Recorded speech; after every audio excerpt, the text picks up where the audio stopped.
Hari ini kita kembali bertemu.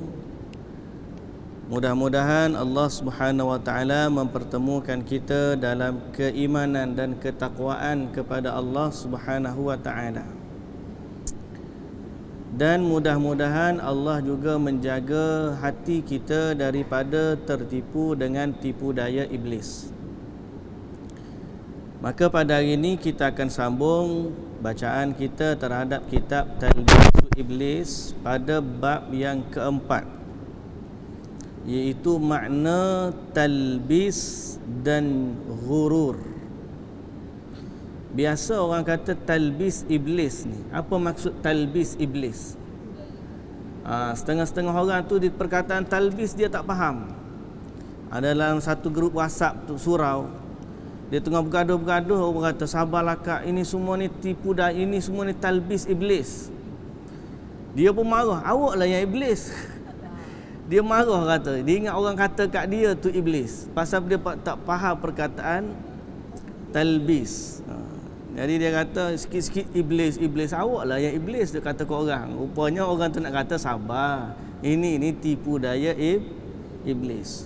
Kalimah tipu daya ni dalam bahasa Arab ada banyak. Tapi kenapa disebut talbis? Maka kita baca. Talbis adalah menampakkan kebatilan dalam bentuk kebenaran. Perkataan asal bahasa Arab labisa.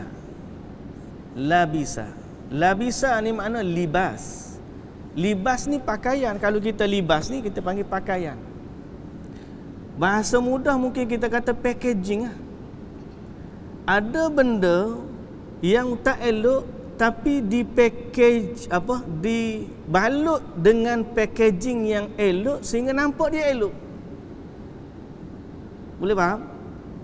Benda yang tak elok tapi packaging dia dinampakkan elok. Apa jadi? Orang kata bagus ni, dia nampak benda tu baik, sedang realitinya tidak. Jadi apa bahayanya talbis iblis? Tipu daya iblis ni bukan sekadar dia tipu kita, tak, tetapi dia menampakkan yang tak baik tu sebagai baik. Itu panggil talbis. Sehingga kita mati-matian kita kata jangan macam ni, benda ni tak elok. Siapa kata tak elok? Benda ni elok apa? Dia marah pula sebab pada dia nampak baik. Siapa yang menjadikan benda yang tak baik tu nampak baik? Iblis. Sebab tu kita panggil talbis iblis. Dia bukan sekadar tipu daya, tapi dia menipu sehingga yang buruk dinampak baik, yang baik dinampak sebagai buruk. Kita kata sabarlah benda ni. Dia kata sabar tak ada makna. Ni bukan sabar, ni mengalah. Mengalah ni kita tak hebat. Padahal kesabaran itulah yang Allah Ta'ala tuntut. Betul tak? Dinampakkan sebagai yang baik tu tak baik. Padahal kita tengah bergaduh dengan orang, berjidal, berdebat. Bukan kita tak ada hujah, tapi kita pun diam. Tak payahlah kita layan. Lagi kita layan, lagi susah. Lagi kita layan, lagi banyak. Kita pun diam. Syaitan kata, diam tu kalah lah tu. Dia nak suruh apa? Dia nak suruh kita menyemarakkan lagi. Padahal di saat kita diam, itu kita sudah selamat. Itulah yang terbaik. Tapi dia menampakkan diam itu sebagai sesuatu yang tak baik. Boleh jadi diam yang sepatutnya kita, macam kita sebut baru ni kan, kita patut mengajak orang kepada agama, tapi diam kita terhadap dakwah tu dinampakkan sebagai toleransi. Akhirnya kita kata kita tak ajak dia kepada agama Islam atas nama toleransi dan juga harmoni. Padahal kita telah buat salah besar di saat kita tak ajak dia kembali kepada agama Allah. Dinampakkan. Talbis ni makna nampak sebagai baik, padahal tak baik. Sedangkan ghurur, ia adalah sejenis kebodohan yang mengakibatkan seseorang meyakini suatu kesalahan sebagai kebenaran dan suatu keburukan sebagai kebaikan. Sebaliknya ghurur adalah tertipu. kerana kejahilan. Benda tu memang jelas-jelas dah buruk, tapi dia dah nampak baik. Tak ada orang lain semua kata buruk belaka, dia dah kata baik. Orang ni tertipu. Ada juga orang yang tertipu macam ni. Mungkin pada manusia orang tahu belaka. Dia ni orang tahu belaka buruk. Semua orang tak kawan dengan dia. Dia seorang je kata, "Apa buruk baik dia ni." Pasal apa? Sebab dia tak reti nak mengukur kebaikan dengan keburukan. Dipanggil ghurur, tertipu. Ni wamal hayatud dunya illa mata'ul ghurur. Tidaklah kehidupan dunia itu melainkan nikmat yang menipu daya. Ghurur ni tertipu. Macam tengok dunia ni nampak indah, sebenarnya realiti dia adalah sesuatu yang binasa. Kita tengok dia tu biasa. Tengok dunia tu, tengok orang ni nak kejar ni, tengok orang ni nak kejar ni. Sebenarnya nikmat tu lepas kita dapat apa yang kita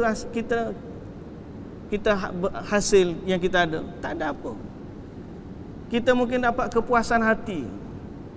Nak beli juga kereta mahal-mahal, naik 2-3 kali, super yang naik kereta biasa. Last kali parking kat rumah je. Sayang nak bawa pergi jalan-jalan. Ada orang naik motor besar, beli juga motor besar. Last kali hujung minggu je boleh naik. Pergi surau naik motor EX5 tu je. Betul tak?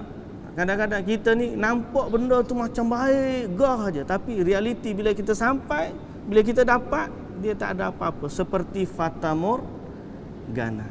Jadi beza talbis dengan ghurur. Talbis ni benda tu dinampakkan baik.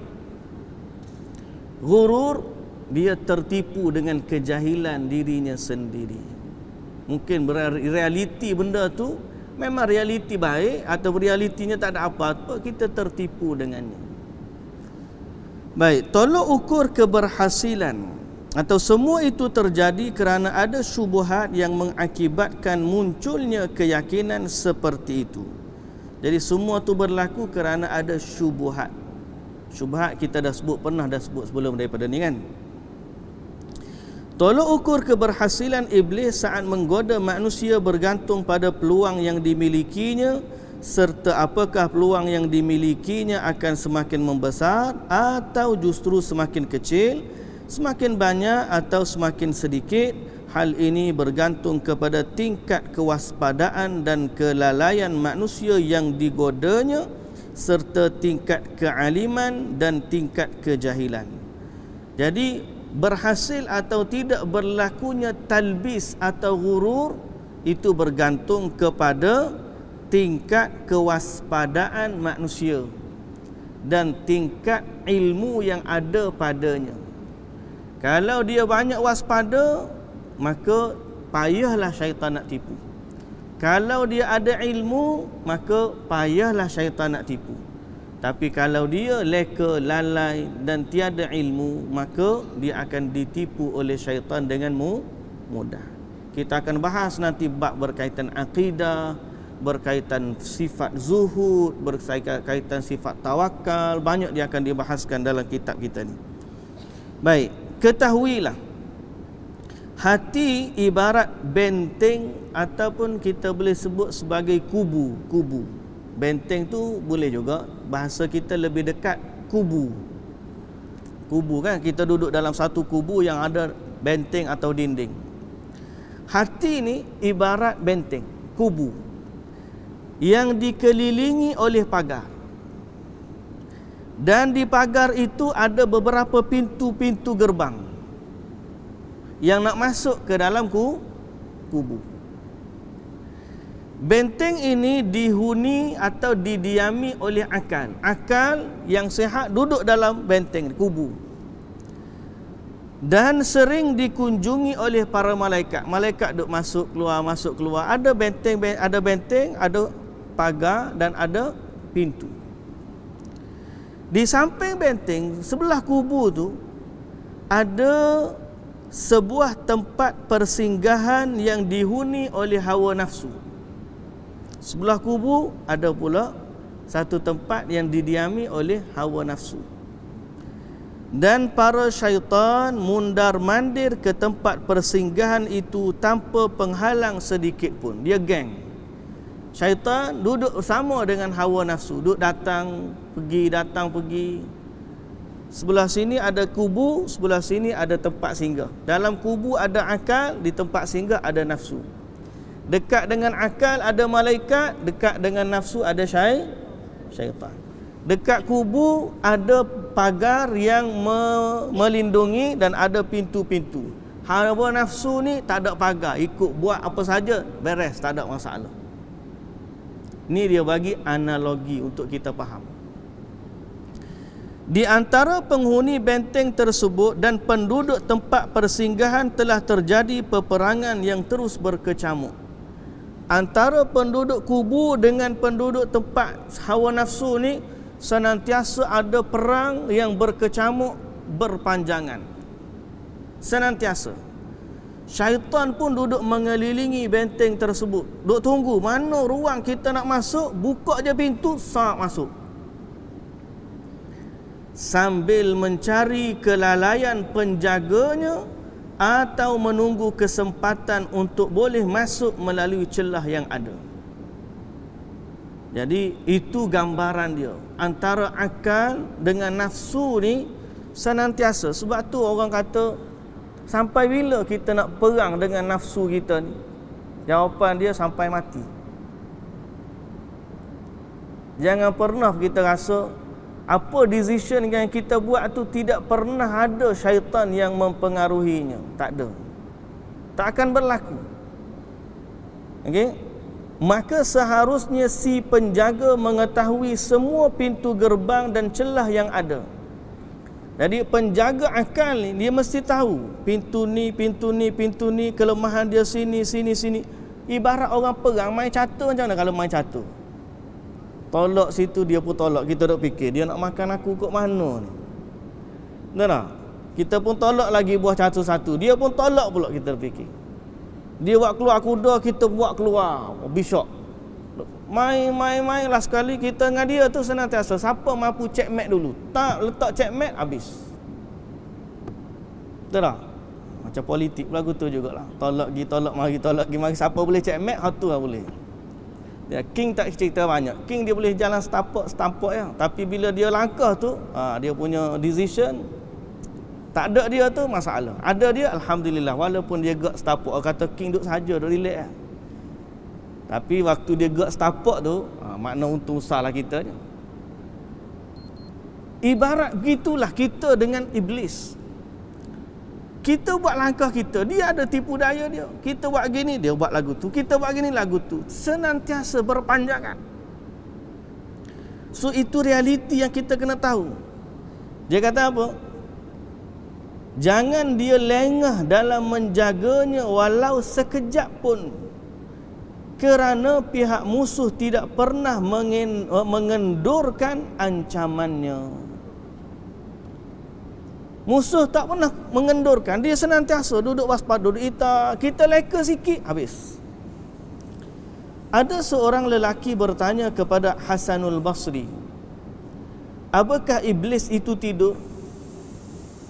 Iblis tidur. Kata Hasanul Basri, seandainya dia tidur, maka kita pun bolehlah istirahat. Tapi persoalannya, kita yang tidur, dia tak pernah istirahat. Kita ni asyik tidur je. Syaitan duk tipu kita tu. Kita duk tidur, tak apa. Syaitan tak ganggu aku. Aku dah baca doa, a'udzubillahi minasyaitanirrajim, dia kata. Nah, padahal syaitan ni dalam semayang pun kita mari, apatah lagi di luar daripada semayang.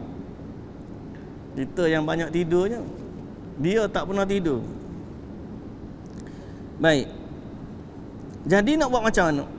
Dia kata benteng itu diterangi dengan zikir dan disinari dengan iman. Benteng ataupun kita sebut sebagai kubu tadi. Kubu tu dia akan bercahaya bila diterangi dengan zikir dan disinari dengan iman. Di benteng di kubu ini ada cermin. Dalam benteng ni kalau ada banyak zikir bercahaya. Iman tu bercahaya. Dekat kubur ni ada cermin. Jadi sang penguasa benteng siapa tadi? Yang duduk dalam benteng siapa? Akal. Dia bagi analogi ni. akal duduk dalam benteng. Dekat kubur ni ada cermin dia sebut, yang berkilat, yang memantulkan apa pun yang melintas di hadapannya. Memantulkan di sini bukan cermin yang kita tengok untuk dilik. Berkilat di sini maknanya jernihnya. Cermin tu macam kat office kita, daripada duduk luar, duduk dalam office nampak dalam, nampak benda luar. Betul tak? Kita duduk kat office kan nampak kereta duduk lalu, sambil-sambil kita duduk kerja duduk tengok kereta. Dah, oh jam hari ni kat MRR tu ataupun kat Federal Highway kita tengok jam, hujan lah. Kita nampak daripada dinding office kita, betul tak? Itu umpama dia. Baik. Semua yang lalu depan tu nampak belakang. Yang pertama kali dilakukan oleh syaitan di tempat persinggahannya adalah mencipta asap sebanyak mungkin supaya dinding benteng tersebut hitam dan cermin menjadi kabur. Syaitan mula-mula dia buat apa? Dia tiup asap. Ni gambaran perang ni, siapa main apa? Mobile Legend, kau apa? Main game, dia tahulah macam mana taktikal lah. Mobile Legend main game gitu lah. Saya pun tak tahu. Tengok budak-budak je dah main. Sini tak ada orang main. Bagi tahulah kalau main pun tak ada masalah. Malu nak ngaku lah. Oh, taktik tu. Mula-mula syaitan buat macam mana? Cermin yang jernih tadi, dia kaburkan cermin. Dia bagi asap. Sehingga akal yang di dalam benteng tu, bila cermin dah kabur, dia tidak boleh lagi menilai yang mana satu betul, yang mana satu salah. Okey. Namun asap ini boleh diusir dengan kesempurnaan fikiran, dan cermin yang kotor bisa dikilapkan kembali dengan zikir. Tak usah kata bangunan lah. Mudah kita lah ni, kita duduk dalam kereta. Duduk dalam kereta, cermin kita depan tu, dengan sebab cerahnya cermin tu lah, kita yang duduk dalam kereta boleh pergi mana nak pergi. Ada lubang kita boleh elok, ada simpang kita boleh masuk, ada tempat berhenti kita boleh berhenti. Sebab apa? Sebab cermin depan itu clear, jelas. Tiba-tiba masuk dalam apa? Lumpur. Masuk hutan, naik habis lumpur dekat dengan cermin depan. Apa berlaku? Tak nampak. Atau mari hujan yang lebat, tak nampak. Apa berlaku? Tak boleh nak bawa. Kereta tu gelap. Tapi di saat kita wiper kita tu hidup, kita pun pasang wiper, tekan lagi air, dia pun cuci sap. Lepas dah nampak, kita pun boleh bawa kereta balik. Itu analogi. Yang dalam kereta tu siapa? Akal kita. Kereta tu adalah benteng kita. Cermin tu adalah ilmu pengetahuan kita. Yang mengaburi tu kotoran-kotoran tu apa? Kemaksiatan dan juga tipu daya. Bila orang dah kena tipu, bila dah buat maksiat, kotor. Bila kotor, tak nampak. Orang kata benda tu baik, dia nampak benda tu tak baik. Orang kata benda tu buruk, dia kata baik. Dah tak nampak dah. Tapi ada satu yang boleh menyucikan dan mengilapkannya kembali. Pasang on wiper. Wiper kita apa? Zikir. Baca Quran. Sebab tu hari ni benda ni berlaku dalam kehidupan kita setiap hari. Dan perlawanan ni bukan kata sekali tekan wiper tu kita dah okey dah. Tak. Kadang-kadang dia mari setiap hari, titik-titik hitam tu datang depan cermin kita. Setiap hari kita buat salah. Setiap hari kita tertipu. Setiap hari kita ada benda yang baik kita kata salah. Di saat orang ajak mengumpat, kita kata bukan ngumpat ni saja nak cerita je. Betul tak? Di saat kita kongsi benda-benda yang tak baik, kita kata ini dakwah, padahal kita sedang buruk-burukkan orang. Banyak benda dalam kehidupan kita. Kita tinggalkan perintah Allah. kita abaikan suruhan Rasulullah sallallahu alaihi wasallam. Dalam masa yang sama kita lupa untuk berzikir. Kita lupa baca Quran. Kita lupa akhirnya natijah terakhir hati kita mula jadi gelap. Dan inilah kerja iblis. Agak sukar untuk dia ajak manusia ni daripada baik terus jadi orang jahat. Orang ni keluar daripada ilmu pengajian Islam dengan janggut pelak panjang, pakai pelak kopiah. Tiba-tiba dia nak ajak, jom kita pergi dandut dekat disko. Memang tak lah. Mula-mula dia cabut dulu kopiah. Lama-lama cabut kopiah, dia cabut pelak jubah. Lepas cabut jubah, dia pun cukur pelak janggut. Lepas tu dia letak pelak topi sudu tu. Lepas tu dia letak pelak baju-baju yang awal. Akhir sekali dia cukupkan aksesori dia. Sekarang ni sudah sampai waktu, jom kita pergi ke disko. Masa tu baru nak sampai titik tu, mula-mula sekali dia kaburkan pandangan. Sebab tu kita dalam bab musibah, kita jangan ambil ringan. Kalau tidak, sebagai contoh, 2 hari lepas kan orang duk viral Hari Wanita. Berapa ramai orang yang duduk di atas tiket memperjuangkan hak wanita, tapi sebenarnya dia memperjuangkan hawa nafsu. Berapa ramai orang memperjuangkan hak wanita, tapi sebenarnya yang dia perjuang apa? Hawa nafsu. Kalaulah wanita tahu di mana tempat dia yang paling istimewa, nescaya yang dia perjuangkan adalah hak-hak mereka untuk kekal di rumah dan tidak keluar ke pejabat. Kalau dia tahu hak dia sebenar, dia akan perjuangkan hak dia untuk menjadi ibu-ibu tanpa dibebani dengan benda-benda yang tak perlu dia sebagai selain daripada ibu. Kalau dia tahu hak-hak dia yang sebenarnya, dia akan berusaha minta dengan kerajaan biar dia ni boleh menunaikan tanggungjawabnya sebagai seorang ibu, seorang isteri, seorang anak kepada orang tuanya, seorang ada masa untuk berzikir dan sebagainya. Tapi yang dia minta apa? Kesetaraan gender, kebebasan. Kebebasan untuk tak pakai tudung, kebebasan untuk tak pakai baju, kebebasan untuk ajaib, pelik. Tapi pada pemikiran dia itu betul. Nah, mari pula orang LGBT join dia sekali. Tuntut hak kami nak guna tandas wanita. Patutnya orang wanita tengok ni, apa hal mamak ni?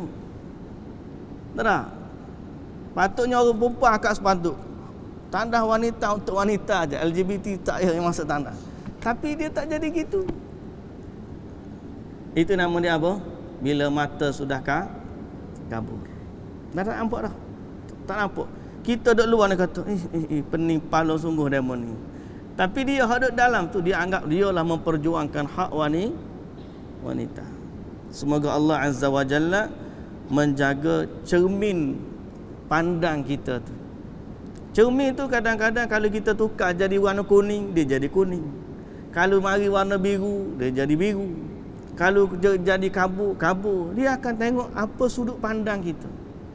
Sebab tu kadang-kadang saya kan, dalam waktu-waktu kita ada berdiskusi dengan pasangan, kadang-kadang kata, apa benda yang kita buat ni, kena letak sudut pandang tu Allah Ta'ala. Allah Ta'ala tengok macam mana benda ni. Allah suka tak kita buat macam ni? Kalau Allah tak suka, tiba-tiba kita rasa benda ni baik, tahulah bahawa Allah tidak redha kita buat macam tu.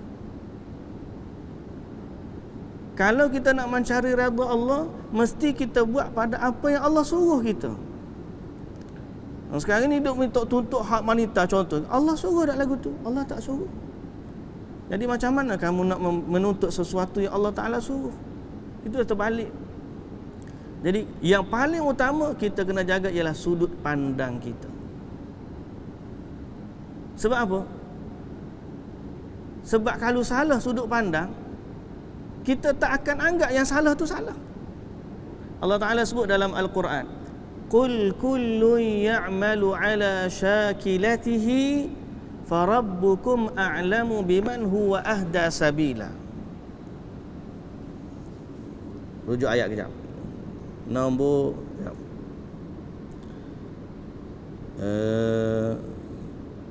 kullu ya'malu. Surah Al-Isra,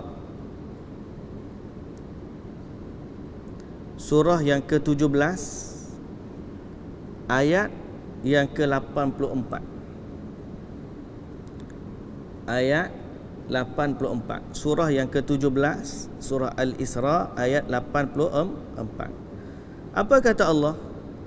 Qul kullun ya'malu ala syakilatihi farabbukum a'lamu biman huwa ahda sabila. Maksudnya apa? Katakanlah wahai Muhammad, setiap daripada jiwa atau seseorang beramal menurut pembawaan jiwanya sendiri. Setiap orang beramal ikut apa yang dia rasa. Kalau kita tanya orang sembah berhala, baik tak sembah berhala? Dia akan kata baik. Kalau tidak, takkan dia pergi sembah. Kalau kita tanya orang yang jual beli riba, dia untung. Bagus tak? Dia kata bagus. Setiap orang akan beramal mengikut sudut pandang masing-masing. Yang ni bahaya. Sehingga apa? Bila kita tegur, dia kata dia betul. Sehingga orang dia kata, awak pun tak tahu lagi betul ke salah.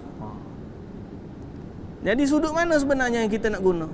Allah Ta'ala kata, farabbukum a'lamu biman huwa ahda sabila.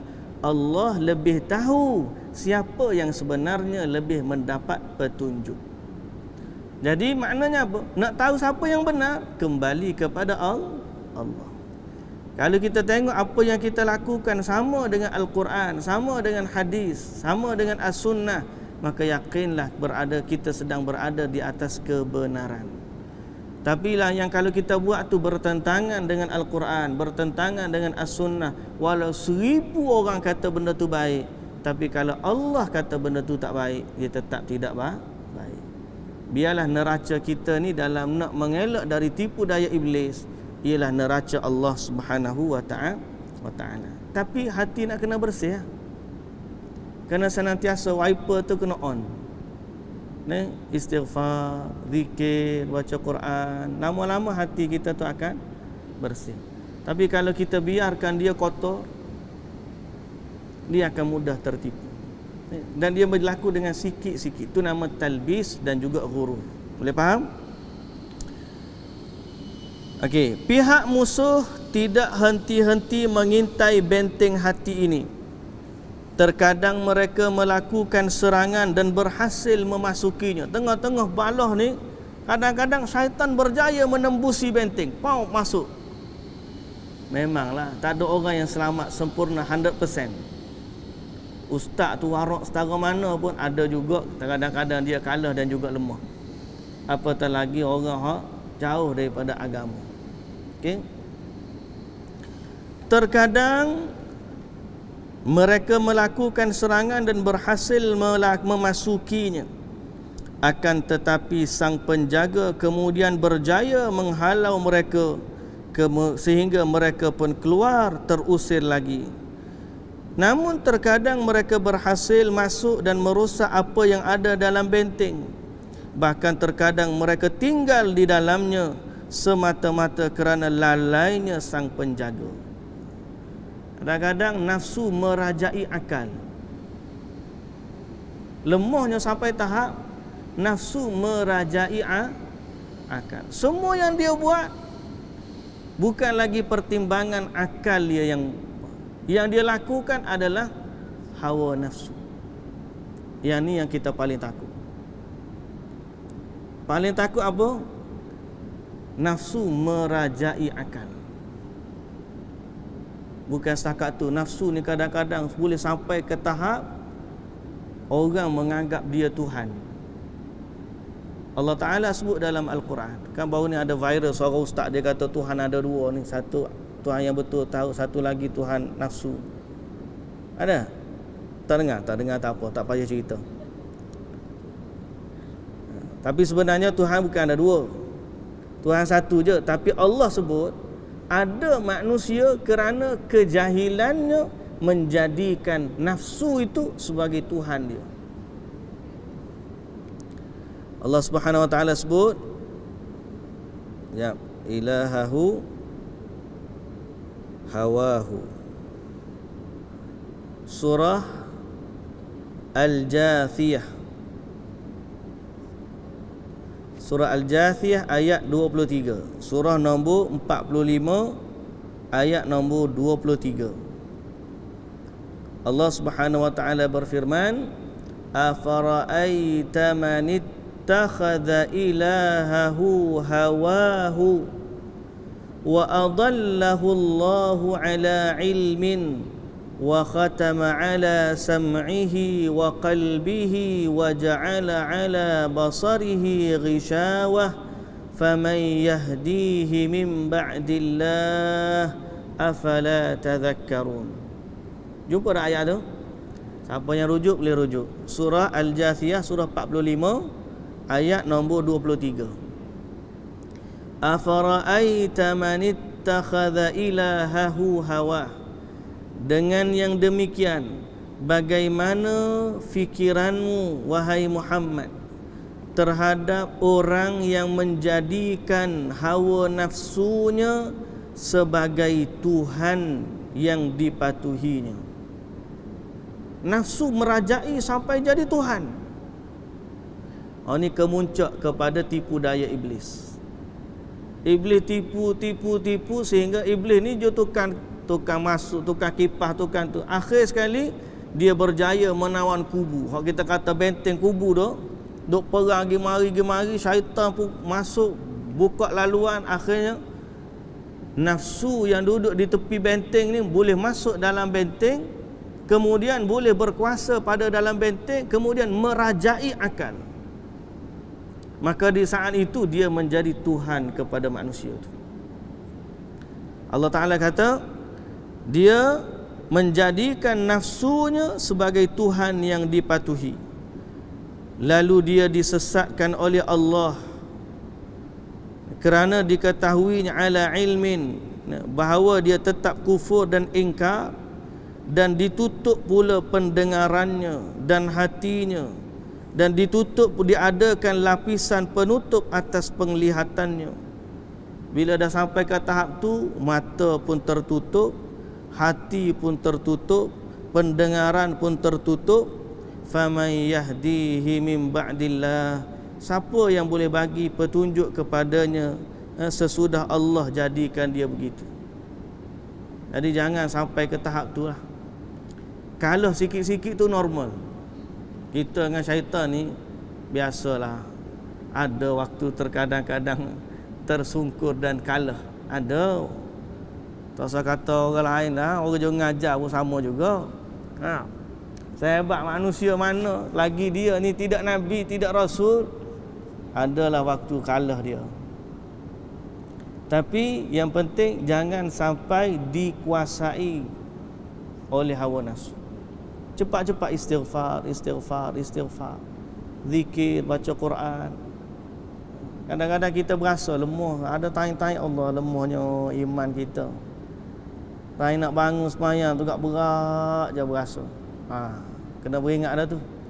Akal kita tu sudah kena tawan dah sikit. Baca Quran pula mengantuk je. Sudah. Semalam saya jumpa, waktu pergi makan tengah hari kat restoran, ada satu kedai. Parkingnya motor, parking motor, makan, lepas balik naik motor nak start tu, ada penjaga parking lagi. Dia pun tengok janggut panjang. Dia kata, abang ini orang Seri Petaling ke? Dia kata Seri Petaling. Itu tabligh. Saya kata tak adalah, tapi adalah kawan-kawan kat situ. Tak ada, tapi saya tak pergilah. Oh, dia kata baguslah. Dia kata lepas tu dia start waktu big syarah ayat Quran. Biasa kan orang tabligh kan, dia bayan dia nasihat ayat Quran ke apa semua. Saya pun, yang saya respeknya, dia boleh waktu big ayat Quran, boleh bagi surah, nombor ayat berapa. Padahal kerja dia jaga parking kan. Saya tanya, you mana ke mana? Buka ni nama Pakistan gitu ya. Dia kata dia orang Rohingya. orang Rohingya. Tapi dia cerita panjang lah cerita. Siapa kita pun kata, ya betul, betul, terima kasih lah. Dia kata jangan marah, jangan marah. Tak, saya tak marah, terima kasih lah bagi nasihat tu. Biasa kan dia. Tak boleh nak marah, memang tak boleh nak marah pun dia dah bagi nasihat. Cuma yang poin saya tertarik, dia kata minta maaf lah, saya bagi tahu ni pun bukan sebab saya tahu abang pun, dia kata orang mungkin orang ada ilmu. Cuma saya bagi tahu ni saya pun boleh nak recall balik sebab dia kata sebab saya rasa seronok bila dengar Al-Quran. Bila boleh cerita tentang Al-Quran ni dia rasa seronok. Bukan dia nak ajar orang tak, dia seronok bercerita tentang Al-Quran. Sehingga dia kata kalau saya balik habis kerja, saya mesti buka Quran, saya mesti baca Quran. Sebab saya rasa seronok baca Quran. Saya kata Masya Allah, kalau kita tahap macam ni hati ni, maknanya Quran tu merajai hati. Kita terbalik. Kalau ada setengah orang tu, dia balik rumah mesti on TV.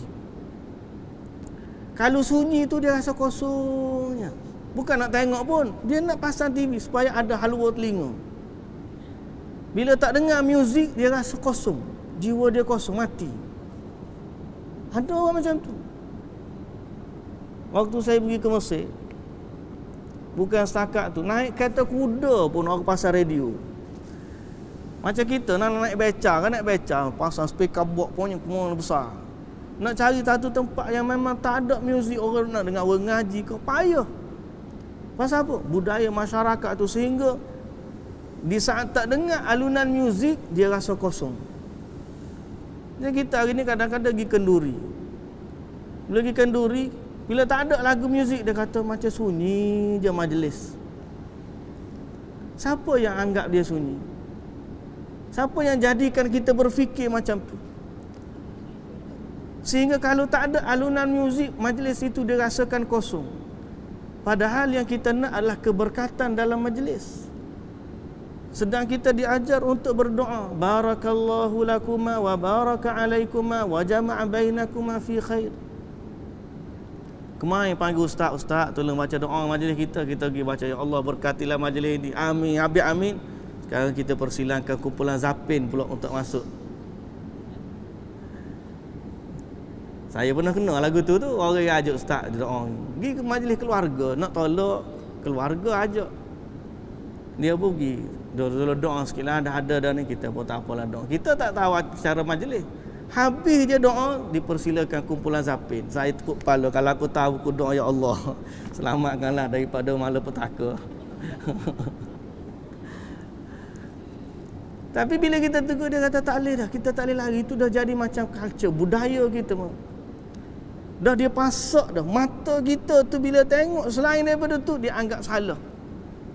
Dia anggap kolok, dia anggap macam-macam. Lalu tak ada DJ dalam tu, oh jangan. Sekarang ni kalau majlis kahwin tak ada DJ, dia kata apa tak ada DJ. Jadi macam satu kesalahan pula. Bila dah merajai, nafsu dah merajai. Allah Ta'ala sebut dalam tu, akhirnya tertutup mata, tutup telinga, tutup hati, tutup. Allah Ta'ala kata, faman yahdihi min ba'dillah. Siapa boleh bagi hidayah kalau itu Allah dah jadikan macam tu. Sebab tu penulis kita ni nak suruh kita sedar bahawa setiap saat, setiap masa kita mesti berperang dengan nafsu. Yang ni kita panggil mujahadah. Mujahadah ni makna senantiasa berperang melawan nafsu. Apa kita ingat orang-orang soleh tu, waktu dia bangun tahajud, dia bangun otomatik macam dihamparkan kapet merah. Tak.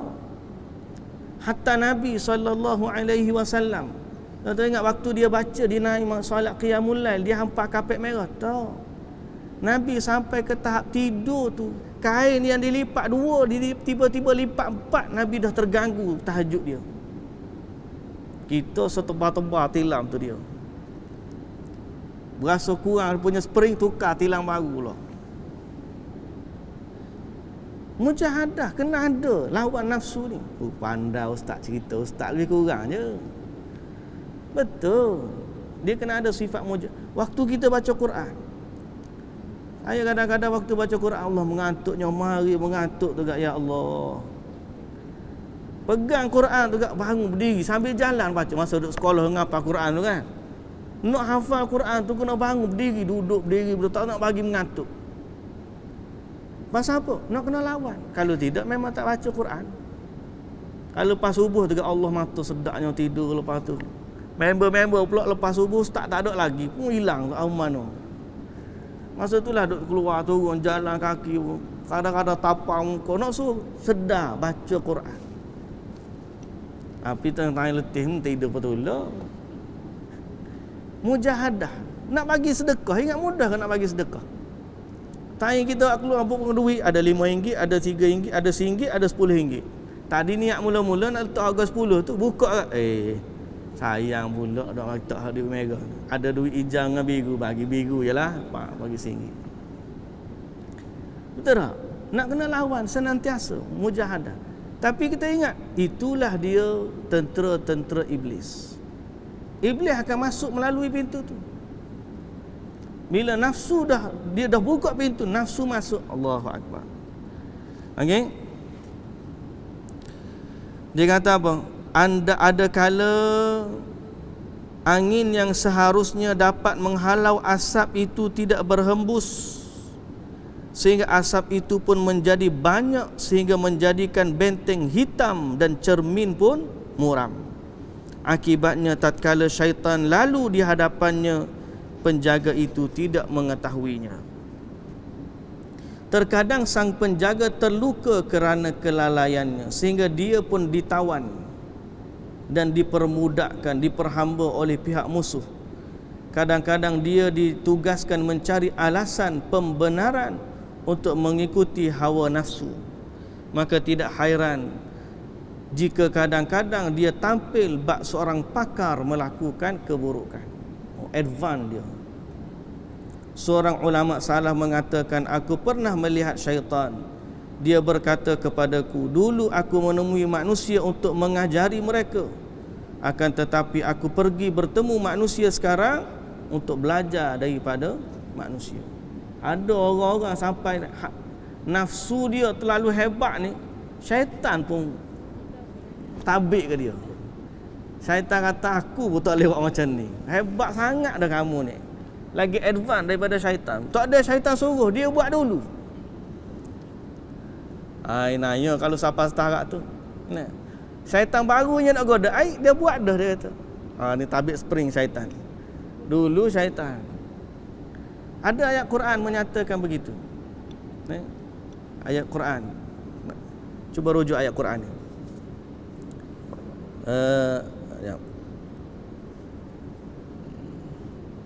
Fa'atba'ahu syaitan, dia juzuk dalam juzuk yang ke-9, ya, surah Al-A'raf, nombor ayat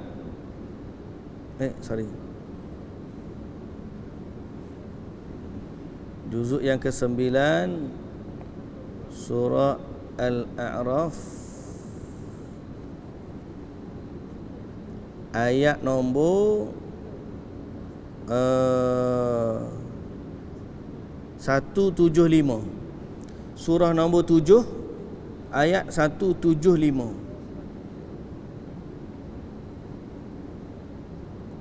Apa kata Allah Subhanahu wa taala? Watlu alaihim naba'al ladzi atainahu ayatina fansalakha minha fa'atba'ahu asy-syaitan fakana minal ghawin. Dan bacalah kepada mereka, wahai Muhammad, cerita atau berita seorang yang kami berikan kepadanya kitab, kemudian dia menjadikan dirinya terkeluar dari mematuhinya, lalu dia diikuti oleh syaitan. Jadi syaitan jadi pengikut dia, bukan dia jadi pengikut syaitan tak. Ayat ni menunjukkan manusia ni kalau dah tahap jahat dia, sampai tahap ada satu ketika syaitan jadi pengikut dia, bukan lagi dia jadi pengikut syaitan.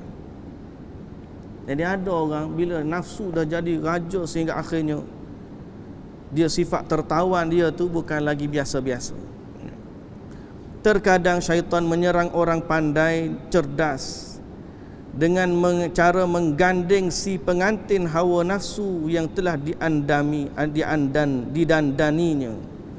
Jadi tali paling kuat mengikat tawanan adalah tali kebodohan. Tu paling hebat sekali syaitan nak tipu dengan kejahilan. Tali yang sedang adalah hawa nafsu, dan yang paling lemah adalah kelalaian. Namun selama baju besi keimanan masih membungkus diri seorang mukmin, maka anak panah musuh nescaya tidak akan pernah dapat membunuhnya. Hebat bahasa dia. Kata Al-Hasan bin Salih rahimahullah, sesungguhnya syaitan membuka 99 pintu kebaikan untuk dapat buka satu pintu keburukan. Kadang-kadang syaitan tak kisah, dia ajak buat baik. Akhir sekali dah lama buat baik, pak dia buka satu pintu keburukan, tersungkur. Contohnya mana? Contoh, dia tahu kita ni orang lemah, tak tahan puji. Dia pun galak kita buat baik. Buatlah baik, sedekahlah begini. Kita pun dah buat baik. Dia pun datang seorang je puji, pak. 99 pintu kebaikan dia buat, dia suruh kita buat. Dia datang satu pintu riak je, habis. Ada orang lemah. Sebab tu kadang-kadang ada orang yang dengan kemaksiatan yang dia buat, lalu dia beristighfar kepada Allah, menjadikan dia orang tinggi darjatnya kepada Allah. Ada orang yang mana tertipu dengan kebaikan dia, lalu didatangi penyakit riak, akhirnya habis semua amalan dia. Ada.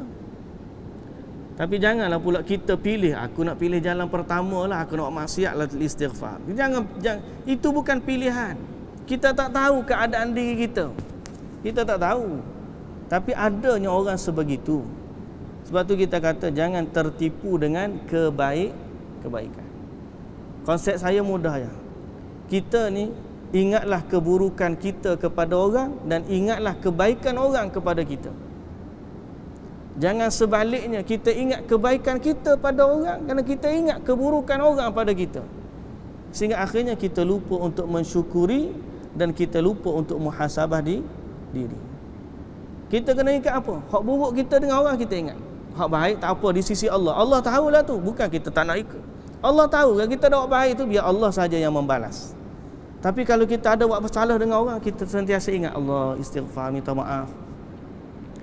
Hak baik orang dengan kita, kita ingat supaya kita terima kasih kepada diri kita, mensyukuri. Tapi hak buruk dia kat kita, jangan letak dalam kepala, biarlah.